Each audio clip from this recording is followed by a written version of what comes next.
Donc en fait, quand vous vous connectez donc à la plateforme Boulangerie Paris, vous avez sur votre gauche plusieurs onglets qu'on va vous présenter un par un. Donc les tableaux de bord.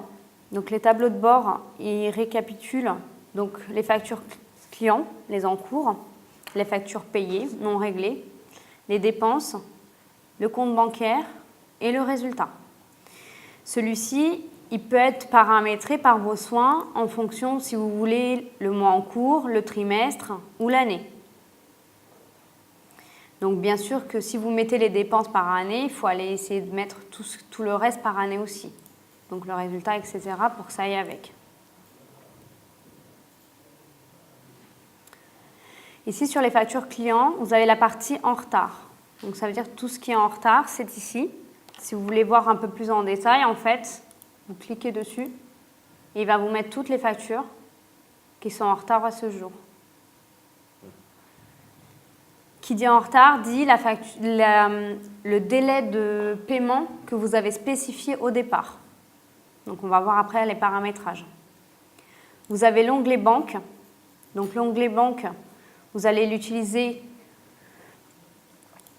surtout au début, vous allez connecter votre banque. Donc pour certains peut-être qui l'ont déjà fait.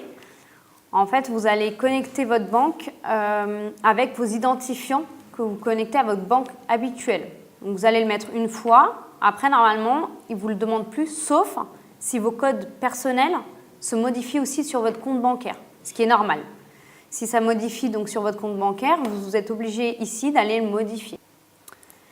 L'onglet vente, donc vous allez retrouver les factures de vente, la liste de vos clients et la liste des produits et services que vous vendez.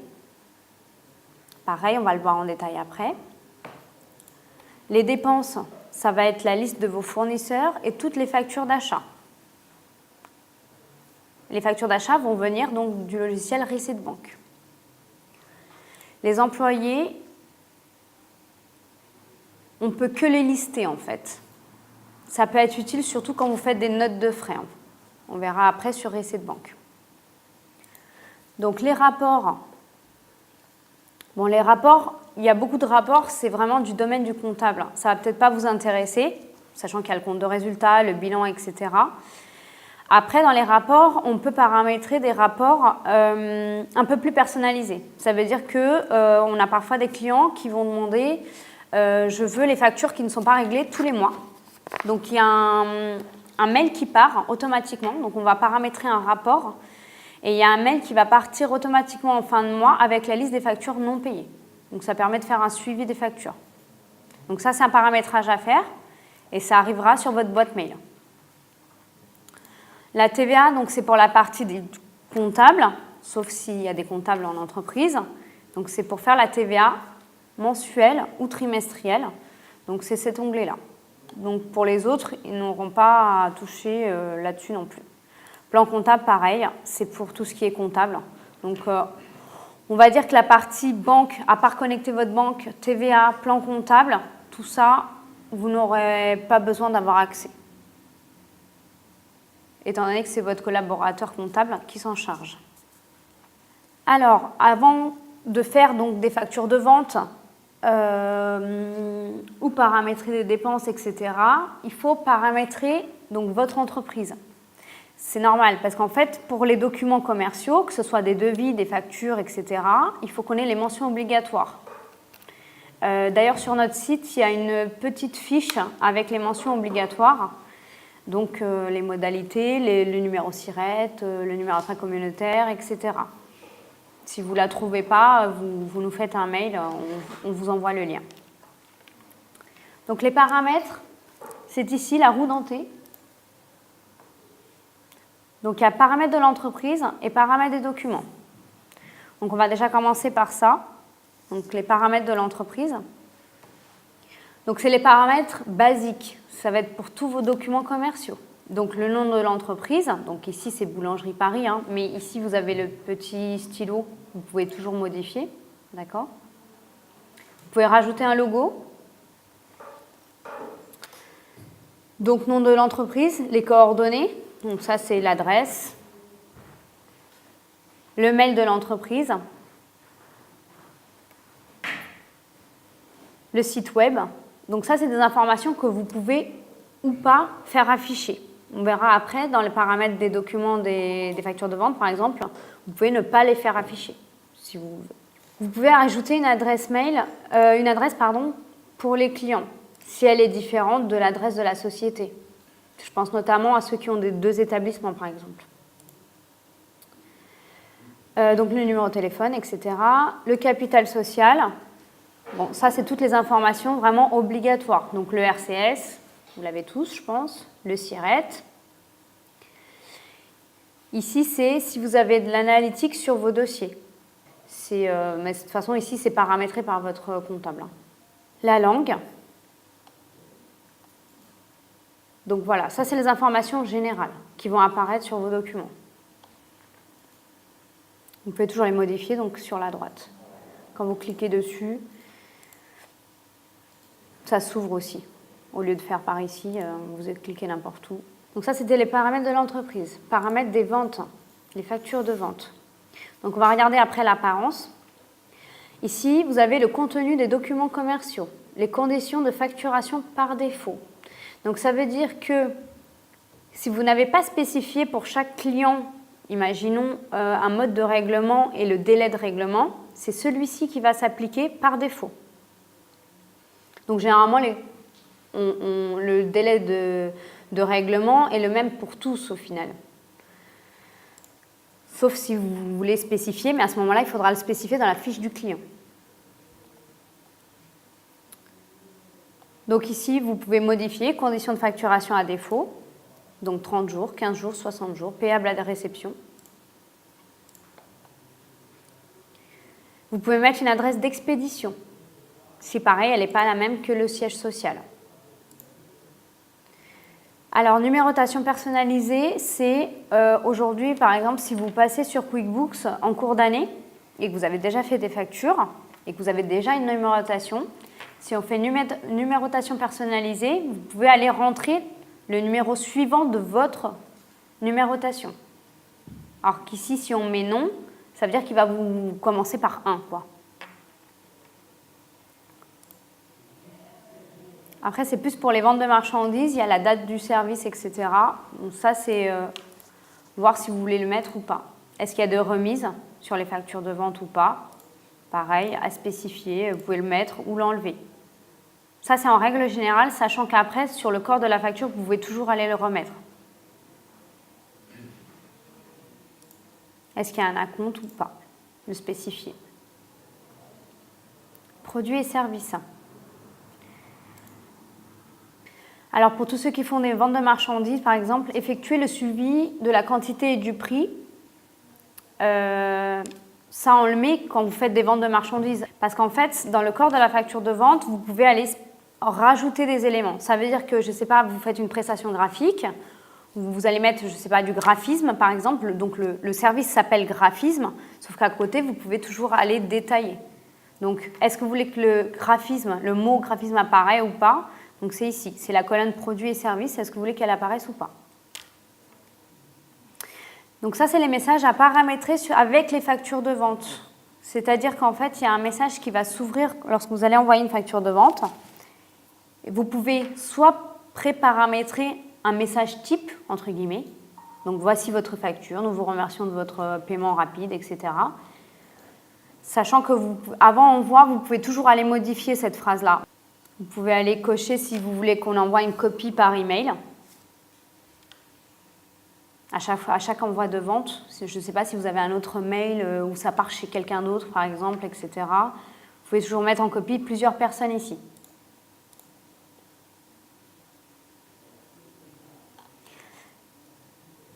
Et là, vous pouvez spécifier un message pour chaque type de document. Ça veut dire que là, la facture, si c'est un devis, vous mettez un autre message. Vérifiez le devis ci-dessus, n'hésitez pas à nous contacter, etc. Si c'est un avoir, c'est pareil. Donc c'est à vous de spécifier ici le texte que vous voulez au départ, en fait.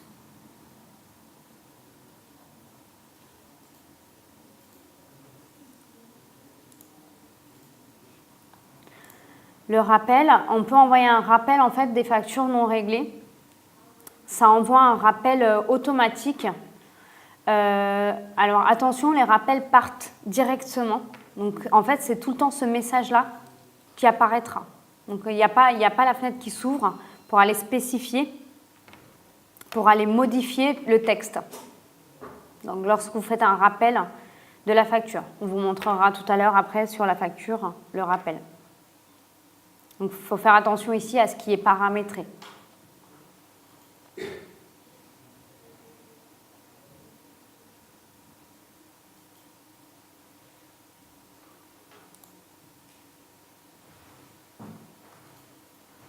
Donc ici, c'est simplement pour voir si on veut joindre le document commercial au format PDF. Donc que ce soit la facture, le devis, etc.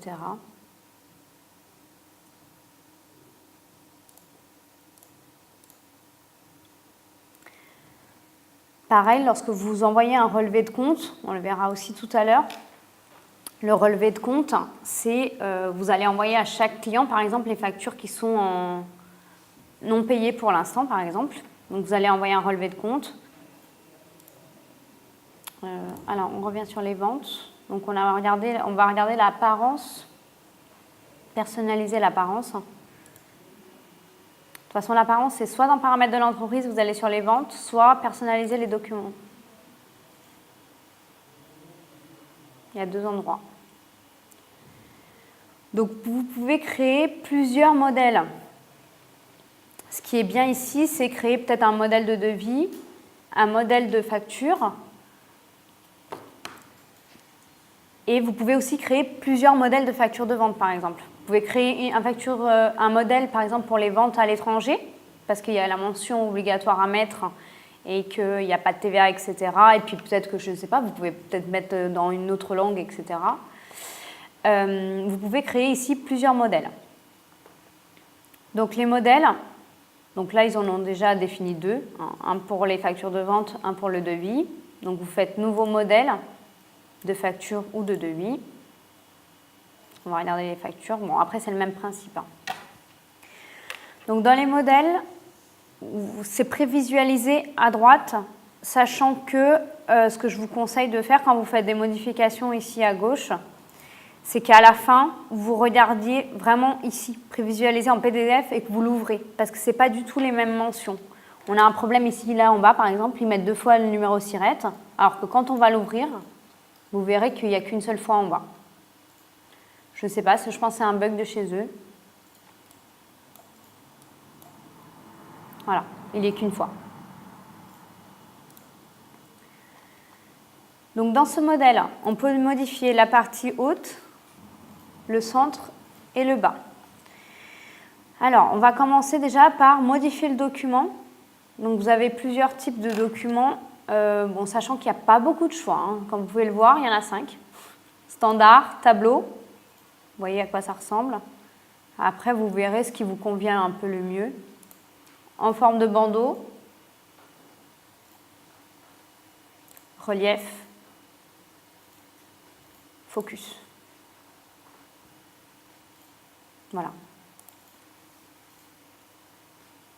Donc ici, vous pouvez aller modifier le logo et changer de couleur. Donc par exemple, le bleu, là, on peut le passer en rose, violet, ce que vous voulez.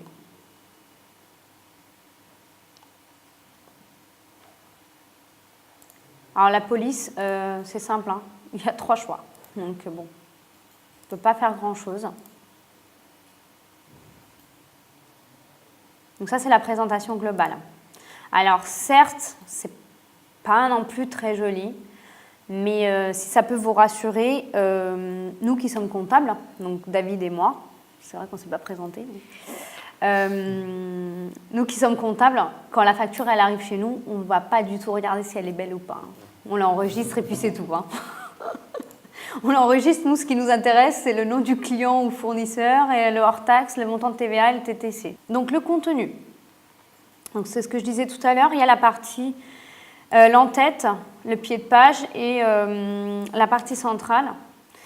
Donc l'entête, donc il reprend le nom de l'entreprise. Ici, vous pouvez toujours aller modifier. Hein. Le numéro de téléphone, mais est-ce que vous voulez qu'il fasse apparaître ou pas? Donc en fonction si vous cochez ou pas, ça apparaît. L'email, pareil. l'adresse postale, la ville, etc. Site web, tout à l'heure, on ne l'avait pas mentionné, mais on peut toujours le rajouter ici. Et tout à l'heure, si on avait mis adresse d'expédition, par exemple, quand c'est des marchandises, elle apparaît ici aussi. Là, on ne l'a pas. Nom du document, donc là, il y a écrit facture. Donc c'est ce qui est écrit ici. On peut toujours modifier, hein, d'accord ? Bon, là, il n'y a pas de personnes, des libéraux, mais parfois, c'est des notes, notes d'auteur, par exemple, etc. Donc là, si on met note d'auteur, et je change ici. C'est pour ça que je vous dis, vous pouvez créer plusieurs modèles. Bon, numéro du document, etc. Donc pour les adresses, on peut mettre une adresse d'expédition. Donc si on le coche, vous allez voir qu'ici, voilà, il nous l'a mis. Donc ici, donc l'adresse d'expédition. Les conditions, c'est ici. Net 30 jours. Mais après, pareil, on peut cocher ou décocher. Voir si vous voulez que ça apparaisse ou pas. Le mode de paiement et numéro intracommunautaire du client. Sachant que le numéro intracommunautaire du client, il est obligatoire si vous vendez à l'étranger dans l'UE. Hein. Donc c'est pour ça que si vous faites un modèle, par exemple, de vente dans l'UE, si vous faites ce modèle-là, vous cochez automatiquement le numéro de TVA intracommunautaire du client. Voilà. Donc ici, on peut mettre, par exemple, le numéro de leur référence commande, par exemple, de points, par exemple, s'il y en a tout le temps une.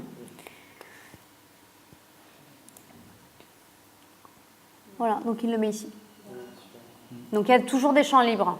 Après, on ne peut pas en mettre non plus beaucoup. Je pense que si on coche tous, on peut en rajouter ou pas? On en a 3. Ouais. Ah, que 3? D'accord. Je pensais que quand ils étaient les 3 remplis, on pouvait. Voilà. Donc ça, c'est l'idéal pour mettre des références entre guillemets générales. D'accord?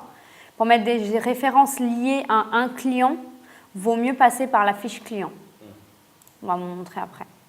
C'est pour mettre un projet ou une référence de chantier ou des choses comme ça, quoi.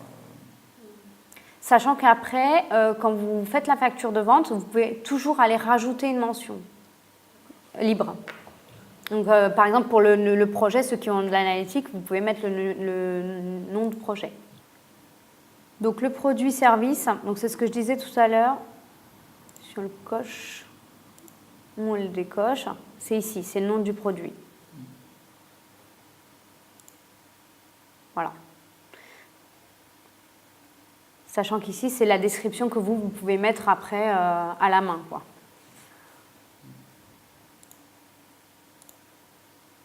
Donc ça, après, c'est à vous de voir si vous voulez que ça colle à peu près avec vos factures, de voir qu'est-ce que ça donne, en fait, au final. Vous modifiez, vous rajoutez, etc. Vous essayez de voir si le modèle vous convient. Pareil, la description, on peut l'enlever. Ici. La quantité, c'est ce que je disais. Je pense que la quantité, c'est bien si vous vendez des produits. Des services, je ne vois pas trop l'intérêt. Sauf si vous... Oui, il y a encore... Non, je pense pas. Sauf si c'est par exemple des abonnements ou des choses comme ça, mais bon, voilà. Pareil, prix unitaire, hein. On peut l'enlever aussi. Parce que justement, dans la prestation de service, souvent, c'est un montant global. Hein. Donc si on enlève la quantité, souvent, on enlève le prix unitaire.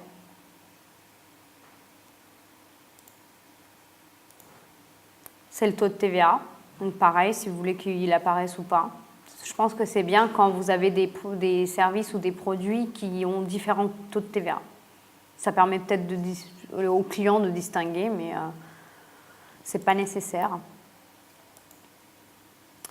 Donc le montant, c'est ici en globalité, sachant que vous l'avez ici en total hors taxe. Pareil. La référence, hop, c'est la référence produit. Donc ça, pareil, je pense que c'est bien pour tout ce qui est vente de marchandises. Et la remise. Si vous pratiquez jamais de remise, pareil, vous pouvez le décocher. Alors après, on passe par le pied de page. Donc le pied de page,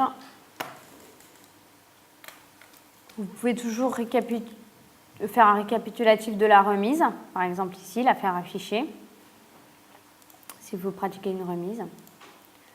La compte, le récapitulatif par TVA.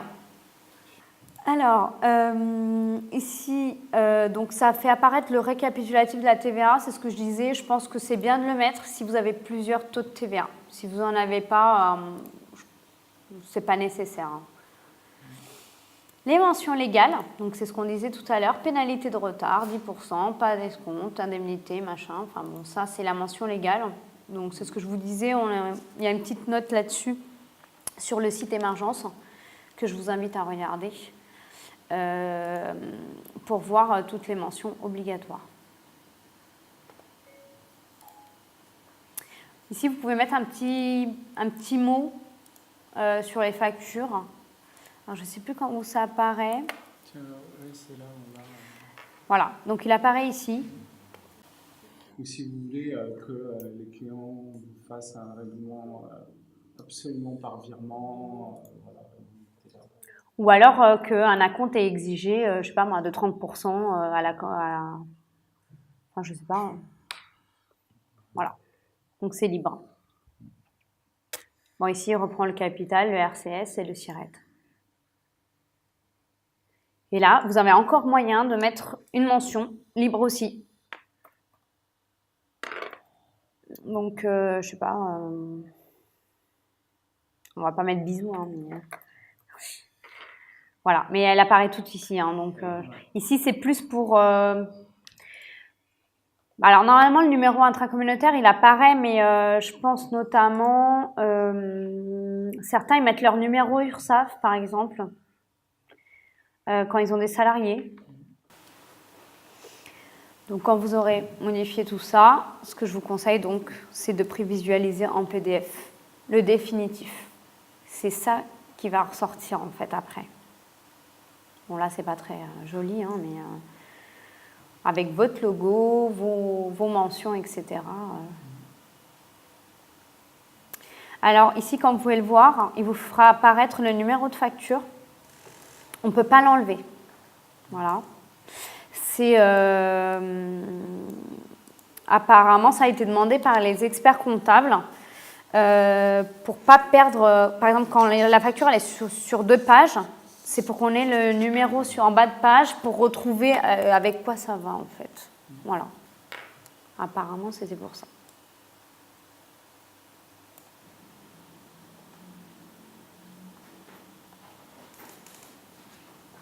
Donc quand on envoie la facture, ici, vous pouvez encore aller modifier le texte de la facture. L'envoi de facture, de toute façon, ça apparaît comme ça. Et quand vous faites afficher la facture, il vous envoie vers la facture que vous leur envoyez. Et vous avez la facture, l'échéance et solde à payer. Donc ça, c'est l'email standard d'envoi de facture. Et après, il y a l'email de relance. Donc ça, vous mettez un peu ce que vous voulez. Et ça ressemble à ça. Oh, je pensais que ça allait me l'ouvrir.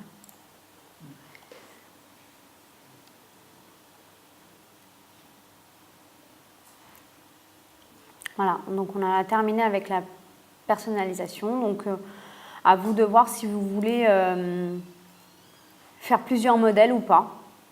Moi, je pense que c'est bien si vous faites un modèle de devis, si vous utilisez les devis, bien sûr, mais un modèle de devis et peut-être les factures de vente, peut-être faire 1 ou 2 modèles. Si vous vendez à l'étranger, c'est bien de faire 2 modèles, je pense. Donc ça, c'était dans les paramètres de documents. Vous pouvez les retrouver aussi en paramètres de l'entreprise.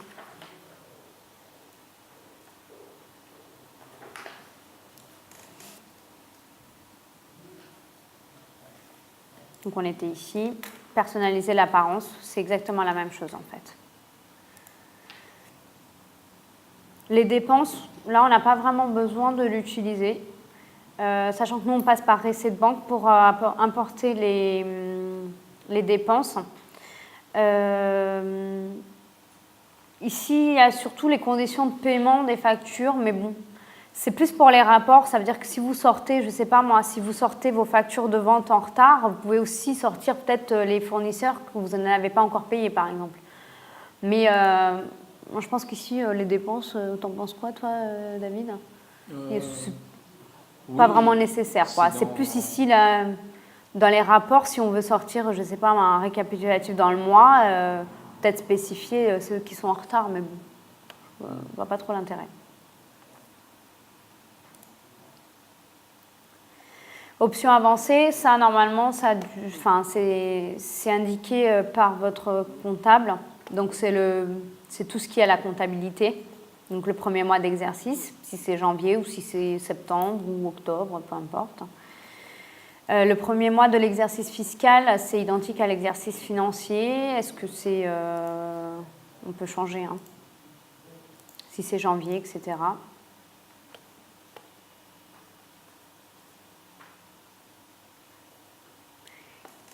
Ici, c'est vraiment tout ce qui est comptable. Donc, vous n'aurez pas à paramétrer ces points-là. QuickBooks, il permet de faire un suivi des heures travaillées par collaborateur. Mais pour ça, il faut choisir la formule plus. Donc, la formule plus qui a en plus, c'est l'analytique sur les dossiers et donc le suivi des heures travaillées. Donc ça peut être bien pour des projets si vous facturez au temps passé, par exemple. Vous pouvez choisir ici le format de la date et les montants. Donc ici, vous pouvez modifier donc le format de date. Bon, généralement, je pense qu'on laisse jour, mois, année, mais au bon vouloir de chacun. Et le format des montants. Donc m'avertir en cas de numéro de chèque en double. Donc tout ça, c'est plus du comptable, hein. Et m'avertir en cas de numéro de facture fournisseur en double. Donc ça, vous pouvez mettre oui. Et là, se déconnecter si c'est inactif. Et donc, on enregistre.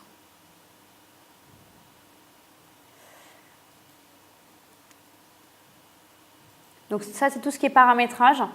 Donc, dès que vous rentrez dans votre propre dossier, la première chose à faire, je pense, c'est ça.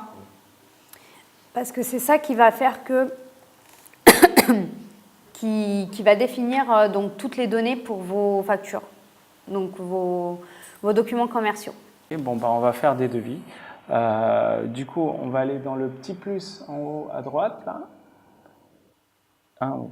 C'est sur le bouton là. On va aller dans devis. Et là, c'est la même apparence, les devis et les factures. Donc, alors là, en haut à gauche, on met le nom du client. Donc, si c'est un devis, d'habitude, c'est peut-être un nouveau client, donc on ne l'a pas forcément dans notre base. Donc, on peut faire ajouter ou sélectionner un déjà. Donc, si on, par exemple, si on remplit les premières lettres, il va nous proposer un client qu'on a déjà. Mais si on ne l'a pas, on clique sur le petit plus « Ajouter ». Et là, on a une petite fenêtre qui s'ouvre pour créer notre nouvelle fiche client. On clique sur le détail là et en fait on arrive à la création du client, donc nom, prénom ou juste le nom de l'entreprise. On va mettre émergence. Du coup, c'est un exemple. Là, on met le mail, l'email du client qui va recevoir soit la facture, soit les relances, tout ça. Donc on met ce mail là ici. Ensuite, on descend un petit peu. Là, on remplit l'adresse du client. Bon, rue, ville, code postal. Ensuite, là, on a un onglet Info TVA. Là, on met le numéro intracommunautaire du client. Surtout obligatoire si c'est hors France. Et puis là, on a les petites conditions de paiement, si on préfère par chèque, par espèce ou virement, voilà. Et à combien de jours, à 30 jours. Si on a des conditions spécifiques pour un client, pas par défaut le 30 jours qu'on a vu tout à l'heure, on le met là. Ensuite, là, on peut décider de l'envoyer plus tard, donc, ou imprimer plus tard. Mais ça, on verra dans la facture, on peut le faire On peut les aussi. spécifier. Ouais. Là, on peut ajouter des pièces jointes. Alors, si vous avez un petit dossier au préalable avec des photos ou un appel d'offres du client pour vous créer un petit dossier ou des conditions générales de vente à rajouter, voilà, vous pouvez le mettre là-dedans. Ouais. Spécifique à ce client-là, en fait. Du coup, après, bon, si vous avez les coordonnées, le téléphone portable du client, son site web, vous pouvez rajouter, vous faire un petit agenda avec le maximum d'infos. Alors, du coup, là, je vais enregistrer. Là, j'ai créé mon client. Là, bon, j'ai pas mis d'adresse mail, mais si j'avais mis une adresse mail, elle serait arrivée là. Là, j'ai encore le choix de... Bon, si je mets rien, il va faire la facture et il va l'envoyer. Là, on voit en bas à droite. Si je clique sur plus tard, même s'il y a une adresse mail, il ne l'enverra pas. Donc, ça permet... Alors, si vous avez beaucoup de factures et que vous voulez aller vite, bon, vous faites l'automatisation. Donc, vous créez la facture et vous l'envoyez direct. Sinon, on coche là et puis on crée juste la facture. Et puis après, vous pourrez l'imprimer, l'envoyer par courrier. Voilà. Là, on a la date du devis. Là, on a la date d'expiration. Si vous faites un devis et vous vous dites mon devis, il est valable 3 mois, 6 mois. Après, on refait un autre devis. Là, vous mettez une date d'expiration. Là, c'est bon, numéro de devis.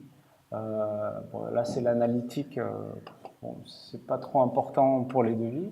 Donc, j'apporte une petite précision. Là, dans le numéro de devis, comme on a mis personnalisation, oui. Là, on peut modifier. Voilà. Comme les photos. Voilà. Sinon, il aurait été grisé. Enfin, il aurait même pas, je crois qu'il n'y a même pas l'onglet. Oui. Voilà. Alors là, après, là, on va cliquer sur les lignes de produits et services du devis. Donc, hop. Donc, il y a déjà des articles, des produits pré-paramétrés. Mais vous, normalement, ça va être vide. Donc, on va ajouter. Alors, si vous êtes en prestation de service, il faudra sélectionner service surtout et pas produit. Oui. Il faut faire très attention parce que ça a un impact sur la TVA en fait. Si vous choisissez produit, si vous créez des produits en produit alors que c'est un service, ça a un impact sur la TVA. Parce que tout ce qui est service, la TVA elle est à l'encaissement et tout ce qui est produit, c'est à la date de livraison de facture. La date de livraison des marchandises. Donc c'est très important de bien choisir si c'est un produit ou un service. Après, là, quand vous allez créer votre produit ou service, là, vous pourrez mettre la catégorie de produit ou service. Mais bon, après, dans les services, je pense qu'il n'y a pas trop de catégories. Hein. C'est surtout dans les marchandises, tout ça. Catégorie, ça peut être de l'impression, du graphisme, ouais, si vous avez avez des sous-classes. Voilà. Là, si vous voulez mettre une description, mais de manière... si vous avez toujours le même service qui revient, vous pouvez mettre une description une fois pour toutes. Et puis, à chaque fois que vous ferez appel à ce service, toute la ligne description sera pré-remplie. Mais au moment où vous ferez le devis, vous pourrez toujours aller modifier. C'est juste, si vous avez un bon paragraphe, vous n'avez pas tout ressaisir. Voilà, il vous le proposera automatiquement. Là, donc prestation de service, puisqu'on a choisi un service, et là, ce sera le taux de TVA appliqué à ce service. Ouais. Donc, je vais mettre un truc, prestation. J'enregistre. Et on peut mettre aussi une image. Donc, quand on fait des ventes de marchandises, on a la possibilité de mettre une image sur cette vente de marchandises. Donc là, comme j'avais mis prestation en descriptif, il me le remet automatiquement là. Après, je peux mettre, par exemple, je rajoute quoi. Mais il m'a déjà saisi une petite partie. Bon, si on met tout le temps la même chose, c'est pratique. Et là, on met le montant. Voilà, on met 2000 € par exemple. Et là, lui, il va appliquer le bon taux de TVA, les TTC. Là, on a encore un petit encadré. Si on veut mettre un petit mot vis-à-vis du client, s'il nous a demandé quelque chose, ou si au moment du devis, on lui demande 30% d'acompte ou à la signature, là, on peut le mentionner. Ouais. Donc, ok. Et là, on peut enregistrer et visualiser au milieu, en bas au milieu. Ici, dans le bouton personnaliser, c'est si vous avez, tout à l'heure on a vu qu'on pouvait se faire des devis personnalisés. Là, c'est à ce moment-là qu'on le sélectionne en fait. Et là, on a un bouton, mais pour les devis, c'est peut-être pas utile. C'est si vous voulez faire une répétition de ce devis-là. Pour un devis, ce n'est pas trop utile. Pour une facture, si vous avez une facture tous les mois qui revient, vous pouvez l'automatiser. Par exemple, c'est la location, je ne sais pas si vous sous-louez vos locaux à une personne, donc tous les mois vous sous-louez les locaux, donc ça revient mensuellement. Du coup, après, une fois qu'on a fait le corps de notre devis, bon, on le valide. Voilà, donc là, on a créé notre devis. Donc on peut sortir. Une fois que le client il a reçu le devis et qu'il l'a signé, il nous le retourne signé, le devis. Donc nous, on va pouvoir faire la facture. Là, on a notre devis là. Et du coup, on va aller là. On peut transformer notre devis en facture ou pas. Donc là, on peut aller dans... sinon, là, on le voit là, le devis, mais sinon, on peut aller directement dans facture. Là, on retourne chercher notre client. Il nous dit qu'il y a déjà un devis en cours, en fait. Voilà. On peut aller le récupérer. Ouais. Et si on en avait plusieurs, sur la même facture, par exemple, le client il vous dit, on lui a fait plusieurs devis, on peut aller récupérer, et il nous a retourné signer 2 devis, sur la même facture, on peut faire une facture pour ces 2 devis. Ajouter, ouais. Et là, il nous a repris l'intégralité de notre devis comme c'était. Et puis là, on peut retourner personnaliser avec mon modèle de facture. Après, là, on peut aller visualiser, enregistrer puis visualiser.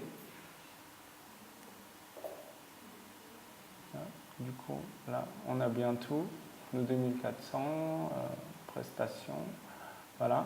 Selon nos paramétrages du début. Et puis là, on peut l'imprimer. Donc à partir du devis, on peut lancer la facturation s'il n'y a qu'un seul devis, par exemple, comme on a fait tout à l'heure, lancer la facturation.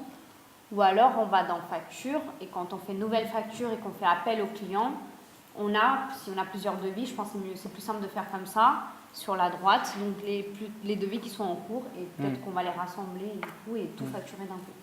Et puis sinon, si sur les 2 devis, il y a une rubrique, le client il veut tout sauf une ligne, on rappelle les 2 devis et puis là, à ce moment-là, on supprime, on peut encore modifier le corps de la facture, comme s'il veut, il veut bien accepter les devis, mais à ce prix-là, on peut encore changer, voilà. Ok, on continue. Alors là, on va rendre récurrente la facture, on va se dire, elle revient tous les mois. Là, du coup, on va faire... Là, on va faire une petite programmation dessus. On va dire que ce client-là, il faut que je lui sorte une facture tous les mois.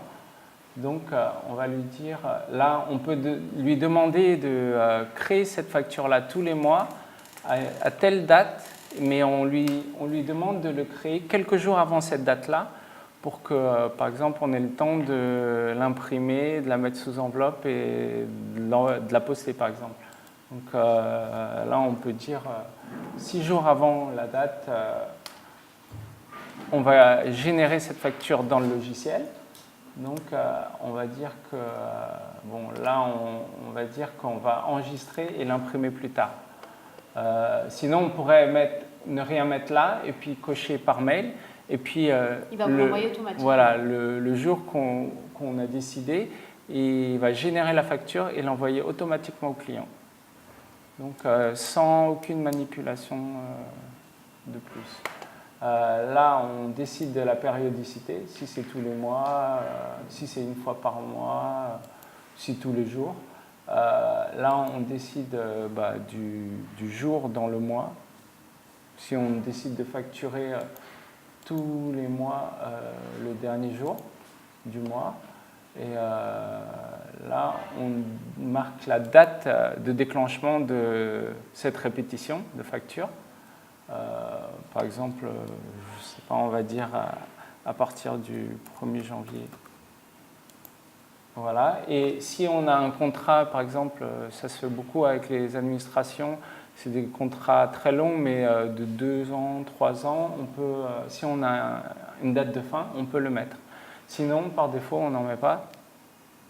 Il n'y a pas de date de fin. Donc, le jour où on rompt le contrat avec le client, on supprimera. Ouais.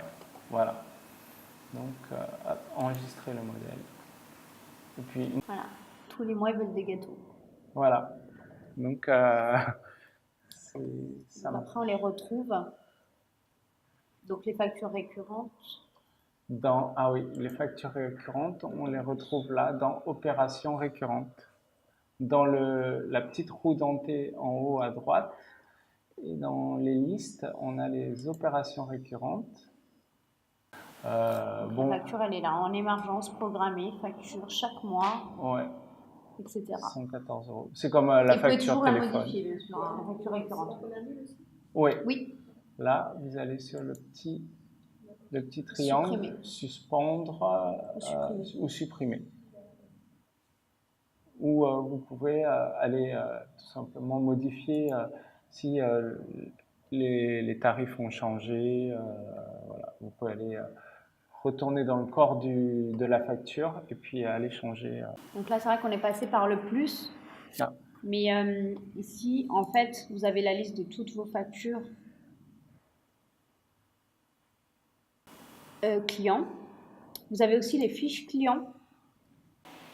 Ça veut dire qu'en fait, tout à l'heure, on est passé par le plus dans le corps de la facture pour rajouter les clients. Sauf que si aujourd'hui, vous avez déjà une base, on peut importer la base que vous avez actuellement. Donc en fait, il y a un modèle Excel avec le nom du client, avec l'adresse, numéro de téléphone, etc. Et nous, on peut l'intégrer. Et du coup, ça intègre déjà toutes les fiches clients. Vous n'avez pas besoin de les retaper si aujourd'hui, vous l'avez déjà par voie informatique, en fait. Parce que sinon, si vous voulez créer un client au préalable, aujourd'hui, imaginons que vous avez déjà une liste de clients, mais elle n'est pas informatique, vous faites nouveau client et vous allez rentrer à la main le tout. Pareil pour les produits et services. C'est bon, allez-y, non, j'ai vu. Là, import des données. Et donc, vous pouvez importer donc, la liste de vos clients, les fournisseurs, c'est pas vraiment utile, je pense, mais ça, c'est le plan comptable, mais ça, c'est nous qui nous en chargeons normalement, et produits et services. Si aujourd'hui vous avez déjà une base, on peut l'intégrer ici. Quand vous ouvrez par exemple les clients, ici vous mettez télécharger un fichier type. Okay. Donc vous allez voir que c'est le fichier qui va vous aider à rentrer. Donc c'est une norme en fait, exactement. Okay. C'est le mappage en fait. Ouais. D'accord. Okay. Donc ici vous avez la vision globale des factures.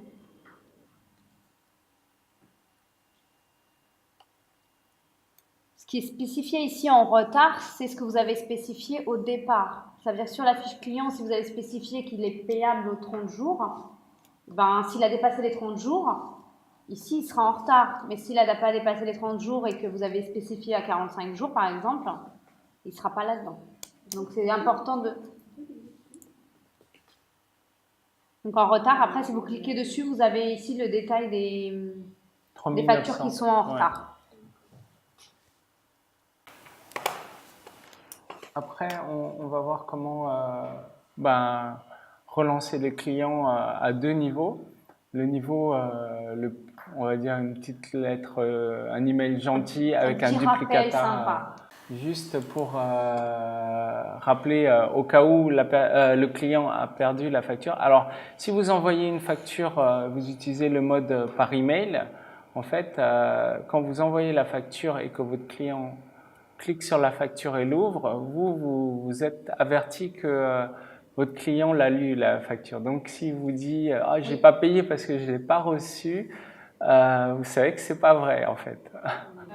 En fait, sur la facture, tout en bas, il y a écrit « Vous l'avez envoyée telle date, elle a été modifiée telle date, elle a été lue par le client à telle date, etc. Ça veut dire que quand il l'a reçue, il a appuyé sur le bouton « Afficher la facture ». Et vous avez aussi le détail du rappel. Si vous lui faites un rappel ou une relance, vous l'avez aussi. Là, on va voir comment faire un rappel sur les factures non payées. Non, c'est pas ça. Et là, on coche les factures. Des opérations, en fait. Donc, soit c'est des rappels. Voilà. Et le client va recevoir une copie de la facture, en fait, de nouveau, avec un petit message gentil que vous aurez. Voilà. Donc, 2 opérations sur 2 ont été envoyées. Donc, c'est ce que je vous dis, les rappels, ils partent automatiquement. Donc, il faut faire attention au message. Et ça arrive sous cette forme-là. Je vais vous montrer. Mais je pense que c'est bien de le personnaliser pour chacun. Enfin, après, ça dépend de ce que vous voulez mettre aussi. Hein. Donc, le rappel, ça arrive comme ça. Donc, numéro de facture, l'échéance, etc. C'est ce qu'on a vu tout à l'heure. Et quand vous faites afficher la facture, il va vous ouvrir la facture donc, qui a été envoyée. Et quand on envoie des opérations, donc tu vas nous montrer après, mais du coup je le montre tout de suite, ça arrive sous cette forme-là. Bonjour. Bon après, ce que je vous dis, ça c'est le corps du mail qu'il faut modifier au départ. Vous trouverez ci-joint votre relevé de compte, donc le relevé de ce client-là, le client assemblage par exemple. Voilà, donc il vous met les factures qui ne sont pas payées à cette date-là. Je vais vous montrer les rapports. Alors, avec QuickBook, on peut générer des rapports un petit peu personnalisés. En fonction de votre demande, on peut vous faire quelque chose de super personnalisé. Par exemple, moi, j'ai des clients, ils ont besoin de leur chiffre d'affaires tous les mois. Par rubrique, on peut avoir tous les rapports. On peut analyser nos ventes. Alors, on peut analyser les ventes, avoir notre chiffre d'affaires par client, par produit. Enfin, on peut avoir une multitude de rapports et en plus, ces rapports-là, on peut les personnaliser. Mais après, on a toujours le bouton exécuter et personnaliser. En personnalisant, on peut sélectionner la période, afficher plus de... Alors, si on a de l'analytique, c'est là où c'est intéressant, c'est qu'on peut justement ressortir notre chiffre d'affaires avec l'analytique, voilà, par projet. Là, on peut le faire par client, mais ça peut nous donner pas mal d'informations et de manière assez automatique, quoi.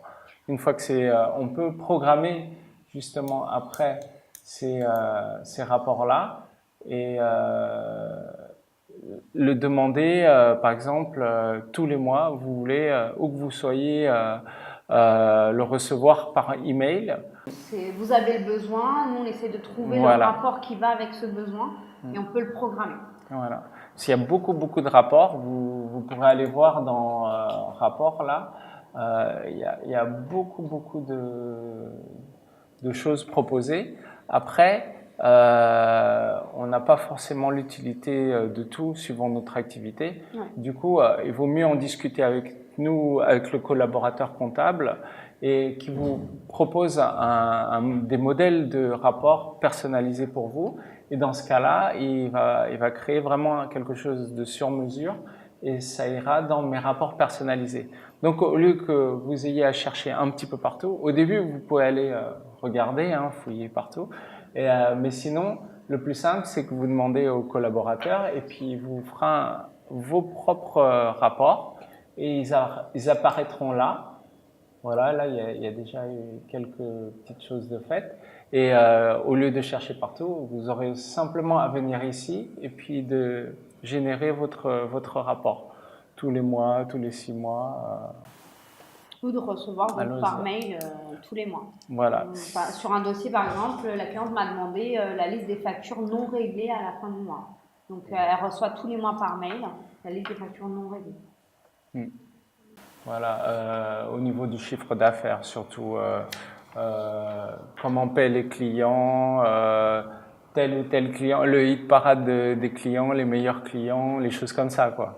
C'est plus de la gestion commerciale où on peut avoir tout ce genre de données et vraiment de manière récurrente tous les mois pour voir la saisonnalité, voilà, l'activité en général et pouvoir comparer d'une année sur l'autre.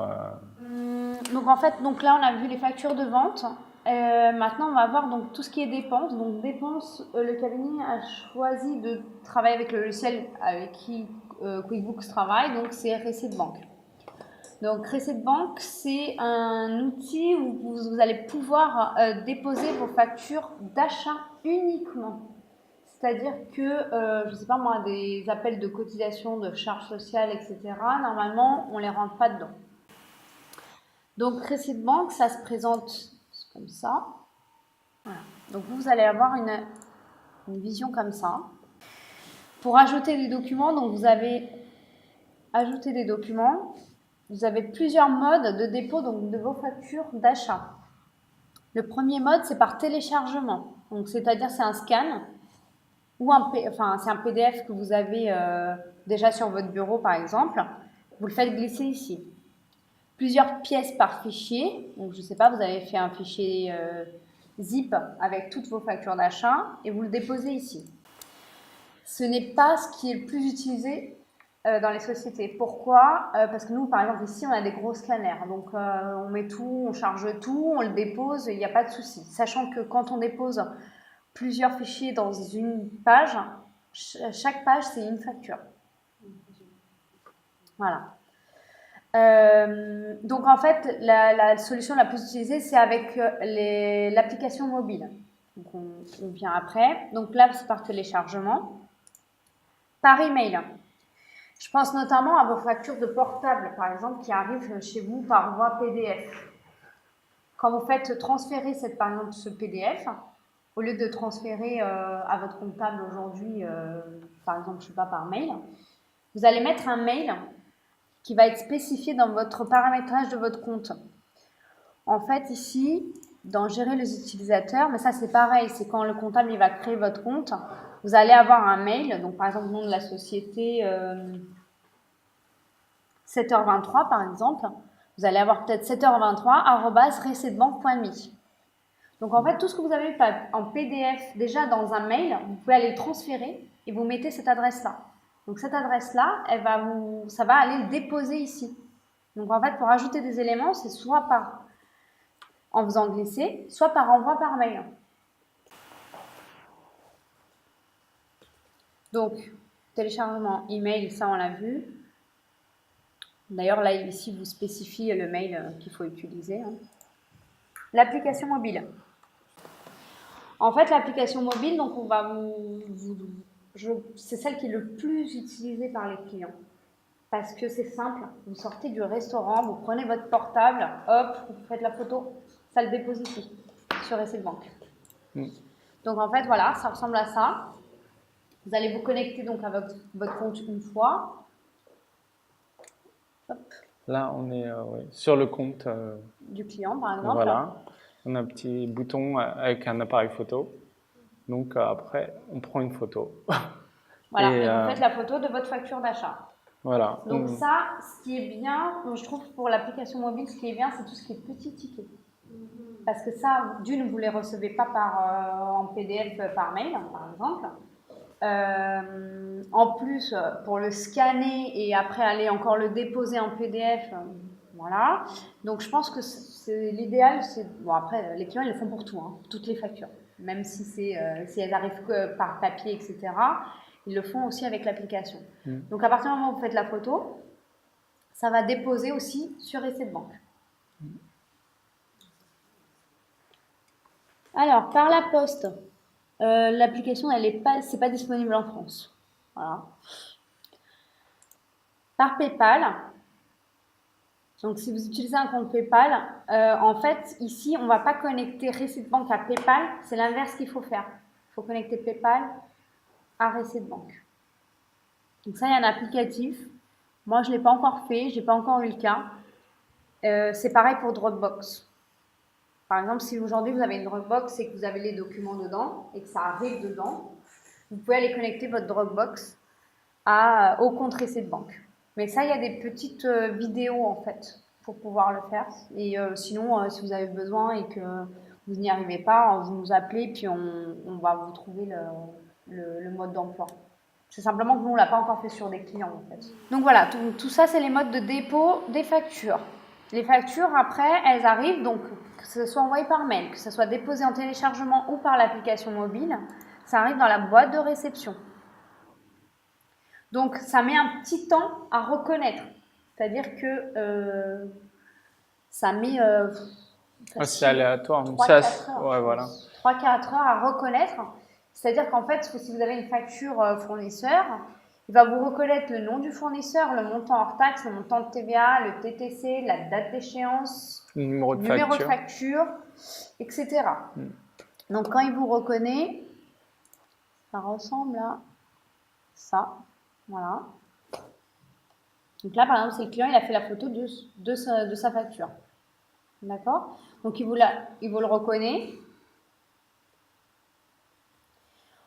En fait, dans la plupart des cas, vous aurez que à faire les photos ou à déposer les pièces d'achat. Il n'y aura plus rien à faire d'autre. Il n'y a que les comptables, que eux, là, ils doivent aller voir et mettre le compte spécifique de la charge. Voilà, donc là, on a mis petit équipement. Donc, c'est à eux d'aller voir si c'est du petit équipement, si c'est, je ne sais pas moi, matériel de bureau, pourquoi pas, Leroy Merlin, je ne sais pas. Donc, à spécifier ici. On conseille de mettre en description le nom du fournisseur, tout le temps. Parce qu'en fait, on s'est aperçu que dans des rapports, en fait, ça ne ressortait pas le nom du fournisseur. Donc ici, normalement, voilà, il vous spécifie la devise et il vous la transforme à la date du jour de la facture. Payer, moi je laisse tout le temps non. Et facture fournisseur, donc il y a tout le temps, c'est le mode de paiement. Donc normalement, ça a été spécifié par votre comptable au départ, en fait, les modes de paiement. Facture fournisseur, etc. Et on publie. Publier, ça veut dire quoi? Ça veut dire qu'on envoie la facture d'achat vers QuickBooks. Donc ça va aller dans les dépenses, ici. Oui. Sauf si c'est des comptables. Ouais. Donc ça va aller ici dans les dépenses, en fait, quand on va l'envoyer. Quand on publie. On peut aussi éditer des lignes comptables. Donc ça, je pense, par exemple, quand c'est des factures de freelance, par exemple, et qu'ils ont le 1,1% diffuseur, imaginons, on peut ici aller ajouter des lignes. Donc, nous, on a l'habitude que quand on passe une facture, on va tout de suite passer le 1,1%. Donc là, l'écriture de 645,8 à 1,43.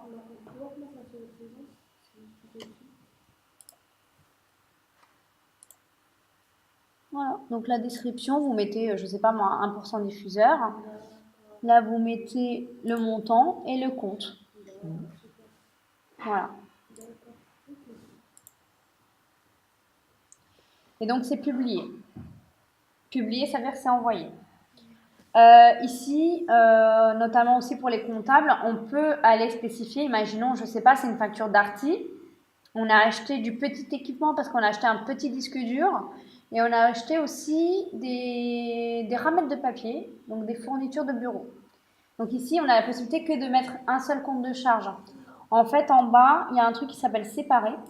Et quand vous allez dessus, voilà, va vous séparer et vous pouvez aller mettre Ici, par exemple, le montant qui correspond à la petite équipement et le montant qui correspond à la fourniture de bureau. Alors, votre collaborateur comptable, il peut vous mettre des petites annotations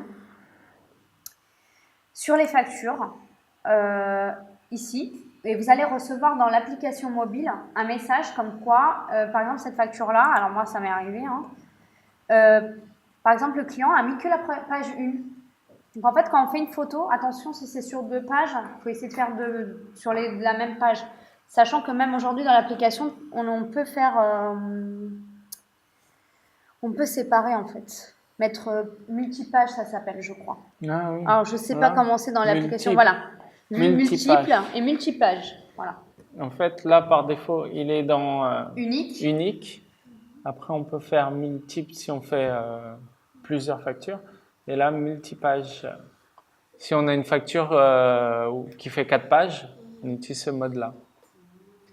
Donc, en fait, la messagerie ici, moi, ça m'est arrivé donc, de demander la deuxième page. Ou alors, j'ai mis la facture est illisible. Donc, ici, vous recevez un mail donc, sur l'application mobile avec le message que la personne vous a écrit.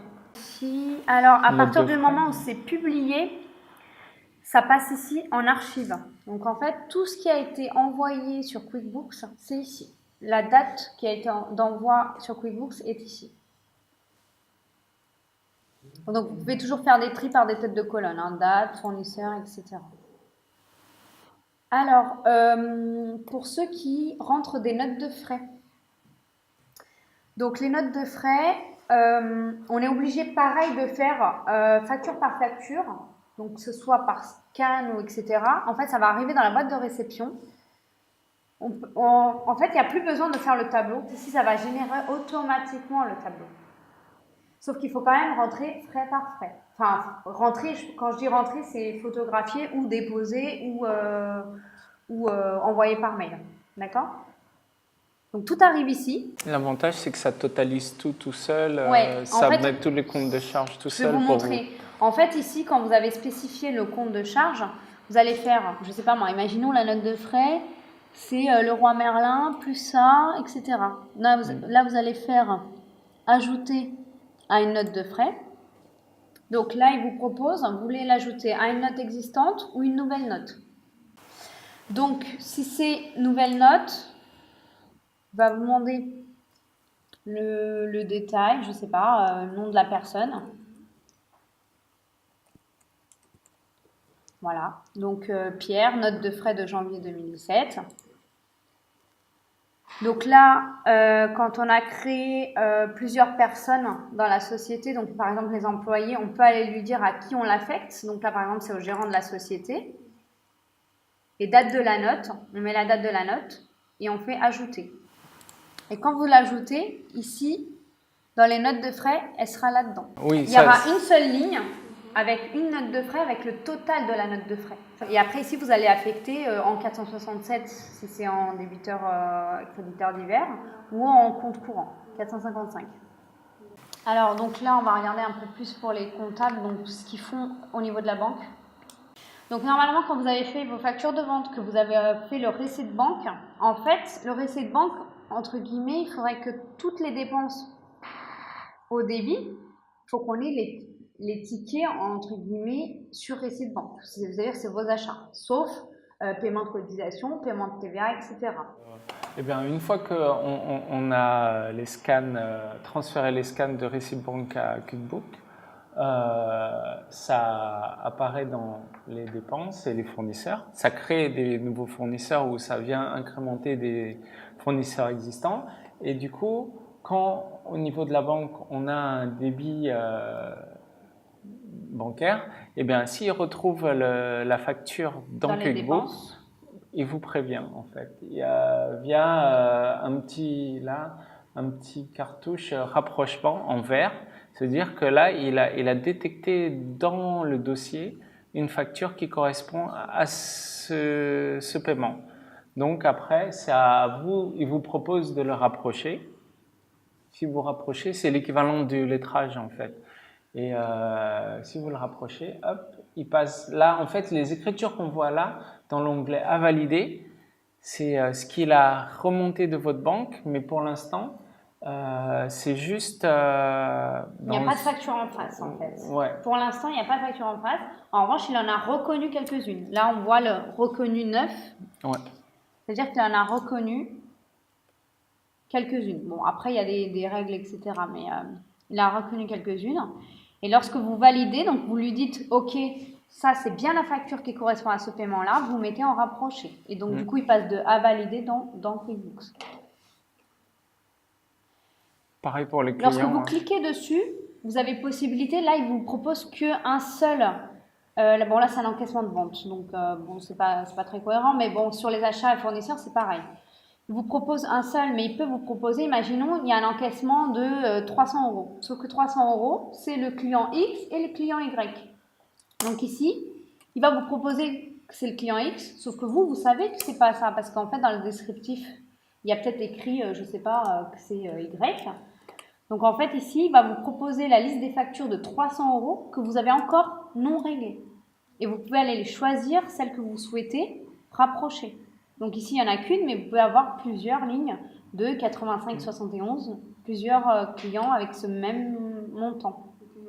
Et vous sélectionnez, vous vous faites rapprocher. Mais là, on est dans les reconnus, on va aller dans les à valider. Là, par exemple, là, ça règle plusieurs factures. Donc Vous là, faites on trouver clique sur trouver une correspondance. En fait, là, il va afficher toutes les factures non payées bornées aux dates de notre choix. Donc là, par exemple, on met n'importe quelle date. Voilà. Mais une plage plus grande, je pense. Ça, c'est un 15 juin. Donc, okay, là, on va mettre 2016. Mais bon, si tout est payé, ça casse la il n'y aura pas grand-chose. Ouais. Du coup, là, en fait, voilà, il va vous proposer toutes les factures non payées et vous allez pouvoir cocher celles qui sont réglées à ce moment-là, en fait. Et vous faites enregistrer. Même partiellement, hein. Si vous payez un acompte sur une facture, vous avez une facture de 5 000 et vous avez payé en fait 2 000 € sur cette facture. En face, vous mettrez 2 000 €. Et si en plus vous avez payé ces 2 000 € plus une autre petite facture, en fait, vous pourrez tout détailler là. Et la prochaine fois, quand vous irez trouver une facture, vous aurez juste la différence. Ouais. Mais voilà, vous pouvez sélectionner et après faire enregistrer. C'est un peu le lettrage en fait. On rapproche le règlement avec la facture. C'est un peu le même principe pour les remises de chèques. Si vous avez des clients et vous faites des remises de chèques, là, par virement, les clients, ça va se matcher tout seul, il va vous proposer un rapprochement. Par contre, si vous faites une remise de chèque où il y a plusieurs chèques, là, il va pas savoir. Donc, vous allez trouver une correspondance, il va vous afficher toute votre facturation non payée et vous allez sélectionner comme ça. Bon, on va rester sur tout ce qui est un peu comptable aussi. Donc après, ce qui reste à valider, c'est ce qu'il faut rentrer entre guillemets comme facture. Après, on peut créer des règles. C'est un peu de l'automatisation. Ouais, donc les règles, on peut les créer sur tout ce qui est un peu opération récurrente, c'est-à-dire par exemple les frais bancaires. Les frais bancaires, parfois, c'est souvent le même montant, c'est souvent le même libellé. Donc on peut aller lui dire que, imaginons là, je ne sais pas si on va pouvoir le faire là, non, mais parce qu'il a aussi une reconnue en plus, donc on va pouvoir le faire. Non, tu peux aller dans un débit, n'importe.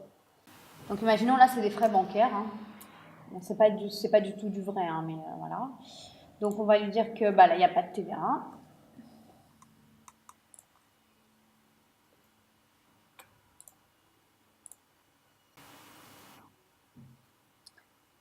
Et il dit, à partir de maintenant, nous classons, donc à chaque fois qu'il va voir ce libellé, ce nom-là, dans la catégorie de 627.8, donc frais bancaires. Et après, vous pouvez modifier ce paramétrage et vous mettez créer. Ces règles-là, vous les retrouvez ici en fait, règles bancaires. Donc par exemple, il y en a certaines qui ont été créées, à chaque fois qu'il y a écrit essence, il l'a mis directement en compte d'essence. Mais je pense notamment aux URSSAF, règlement des cotisations URSSAF, on peut aller lui dire que bah, à chaque fois que vous voyez URSSAF, c'est en 431. De RSI, URSSAF, retraite. Tout ce qui est récurrent en fait et qui n'a pas besoin d'avoir en face une facture d'achat. TVA par exemple, paiement de la TVA.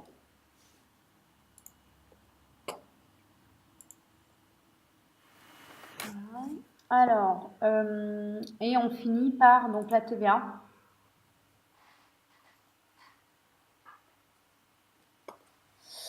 Donc c'est pareil, c'est pour les comptables. Je ne sais pas si on va pouvoir voir là, mais donc on fait préparer la déclaration.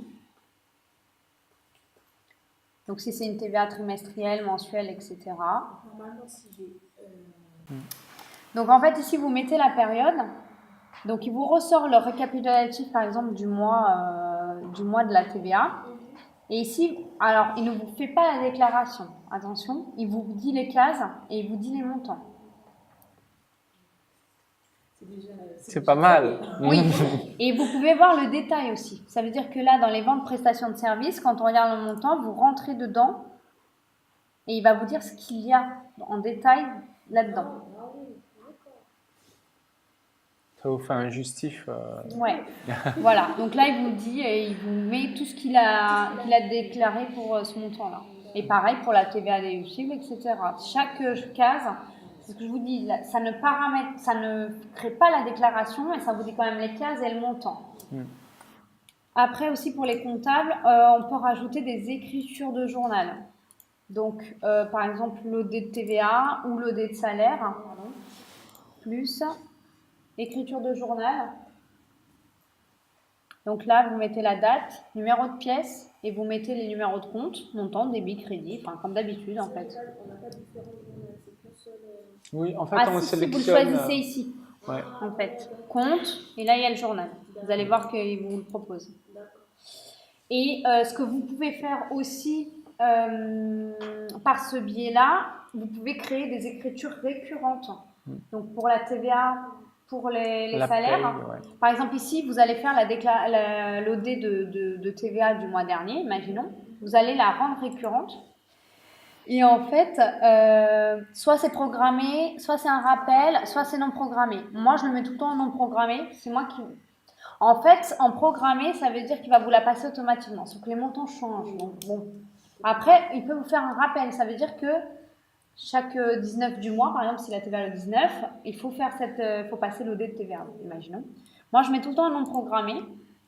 Donc après, ici, bon, là, je ne l'ai pas fait, mais en fait, si vous aviez gardé les numéros de compte et le montant débit-crédit, il vous le garde, en fait. Et vous enregistrez un modèle.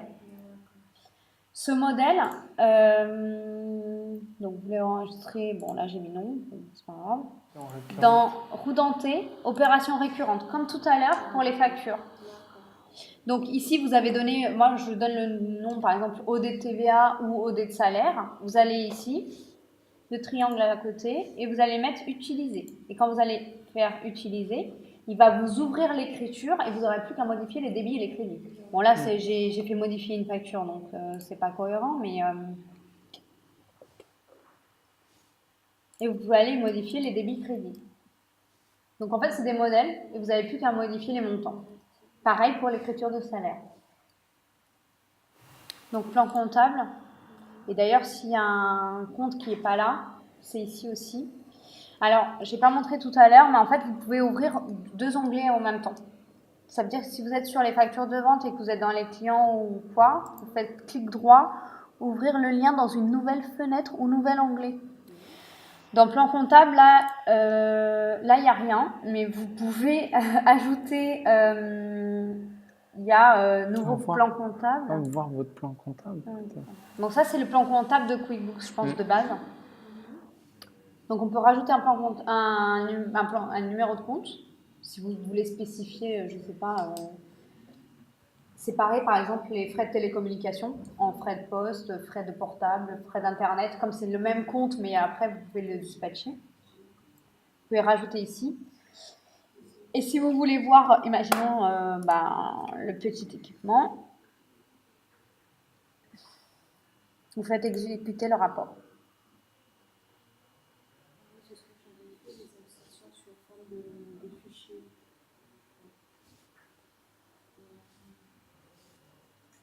Bon, là, il a rien, le rapport. Mais en fait, ici, vous pouvez après le transférer sous Excel, hein.